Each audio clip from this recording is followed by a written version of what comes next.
Alhamdulillah. Alhamdulillahi rabbil alamin.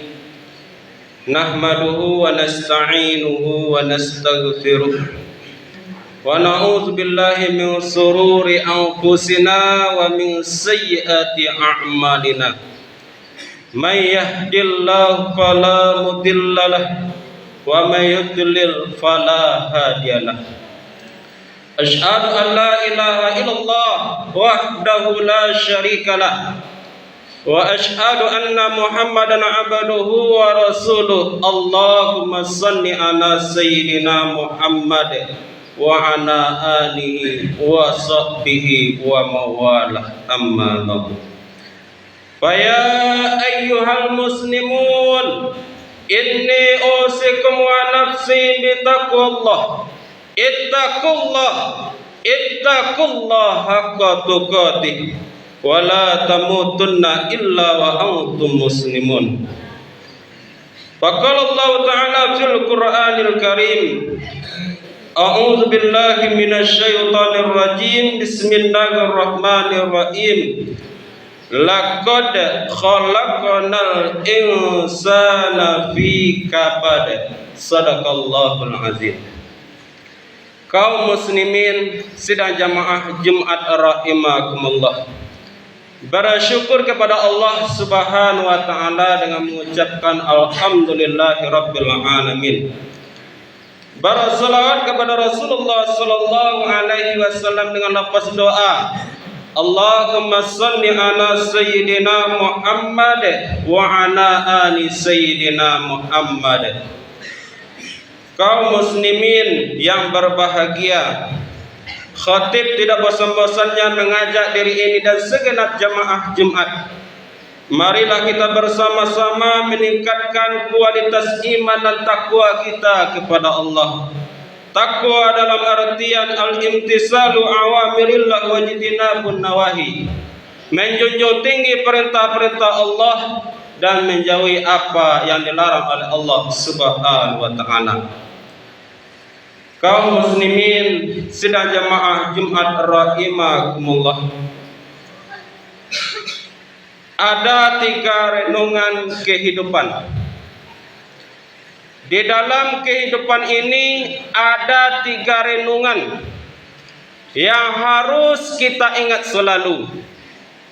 Kalau bisa kita catat. Kenapa harus kita ingat? Karena 3 renungan ini pasti terjadi pada setiap manusia. Kalau kita memahami 3 renungan, kita akan merasakan kedamaian di dalam kehidupan.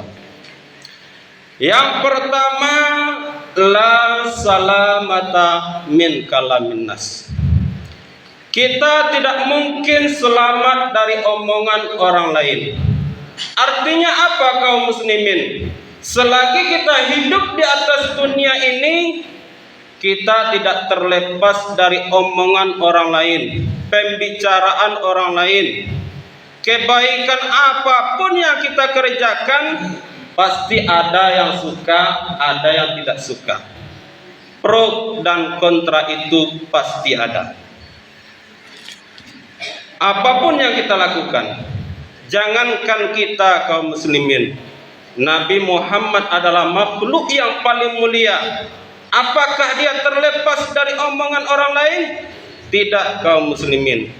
Ada yang mengatakan beliau tukang sihir, ada yang mengatakan beliau pendusta, dan lain sebagainya. Kalau kita dihadapkan seperti ini, ada orang yang membicarakan kita, keburukan kita, kita tidak kaget karena kita sudah tahu selagi kita hidup di atas dunia ini pasti ada yang membicarakan kita. Maka daripada itu Imam Syafi'i pernah memberikan nasihat kepada muridnya, yaitu Rabi'. Wahai Rabi', keridhaan seluruh manusia itu adalah puncak yang tidak semua manusia bisa meraihnya.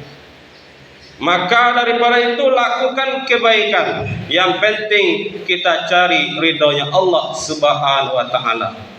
semua orang suka kepada kita itu mustahil.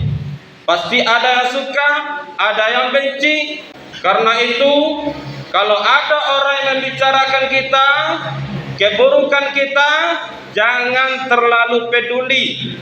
Yang hal itu mematahkan semangat kita, membunuh motivasi kita, jangan kita peduli. Ada sebuah kisah, ada satu orang yang membangun masjid hanya sendiri. Setiap orang lewat membicarakan, tidak akan mungkin bisa masjid dibangun hanya sendiri. Tidak mungkin bisa. Setiap orang mencaci maki, dia tidak dengar, dia tidak peduli tentang semua itu. Dia tetap membangun masjid sendiri. Dengan seiringnya waktu, agak waktu yang lama, terbangunlah masjid yang megah, terbangunlah masjid yang bagus. Kemudian semua orang kaget, semua orang terheran-heran. Kok bisa? Kok bisa? Ada satu orang yang mengetahui rahasianya. Ternyata orang yang membangun masjid ini tuli, pakak, sehingga orang lewat mencaci maki dia, tidak akan mungkin bisa terbangun masjid. Dia tidak dengar. Seandainya dia mendengar semua itu, mungkin tidak akan terjadi masjid yang bagus, masjid yang indah. Artinya apa kaum muslimin? Kalau ada orang yang membicarakan kita, keburukan kita, kita harus memiliki sikap pura-pura tidak didengar, tuli, tidak peduli apa yang diomongkan orang lain. Yang penting kita lakukan kebaikan, kita cari ridho Allah Subhanahu wa taala. Kaum muslimin sidang jamaah Jumat rahimakumullah.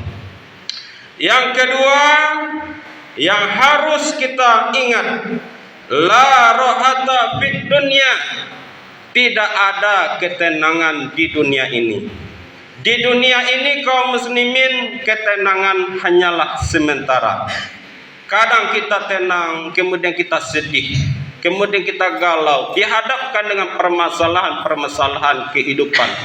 Ketenangan selama-lamanya tidak ada di atas dunia ini.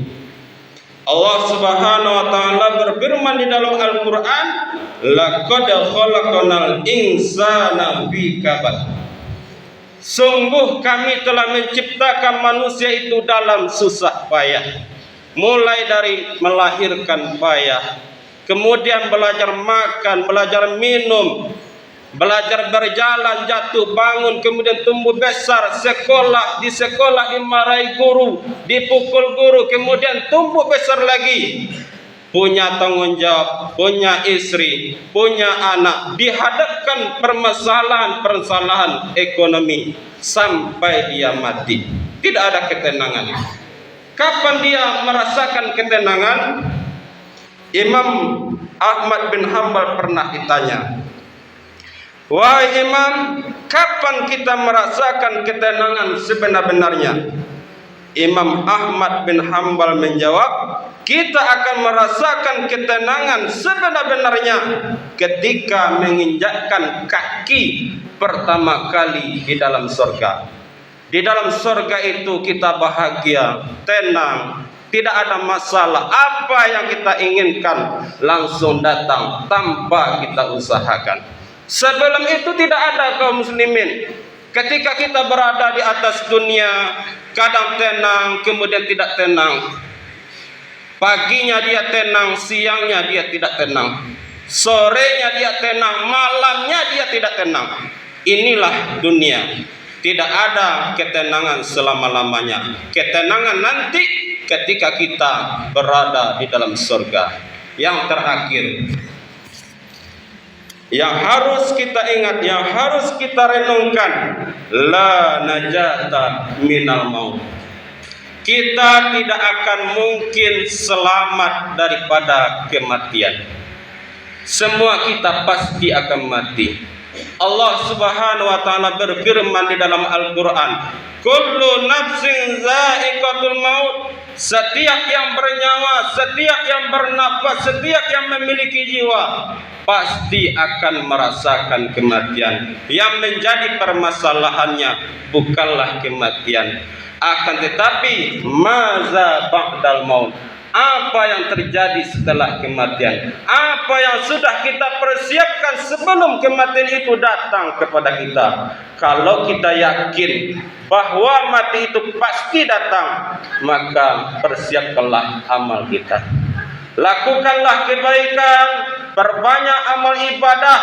Insya Allah setelah kita mati nanti, kita akan merasakan kebahagiaan yang sebenar-benarnya. Kaum muslimin sidang jamaah Jumat rahimakumullah, inilah khutbah singkat kita. Jadi kesimpulannya ada 3 renungan yang harus kita ingat di dalam kehidupan ini. Yang pertama, la salamata min kalamin nas. Kita tidak akan terlepas dari omongan orang lain. Yang kedua, la rohata fit dunya. Tidak ada ketenangan di dunia ini. Yang ketiga, la najata minal maut. Kita tidak akan bisa selamat daripada kematian apabila kematian itu datang kepada kita. Mudah-mudahan khutbah yang singkat ini bermanfaat bagi kita semua, terutama bagi khatib yang menyampaikan. Fattabiru ya ulul absar la'allakum turhamun.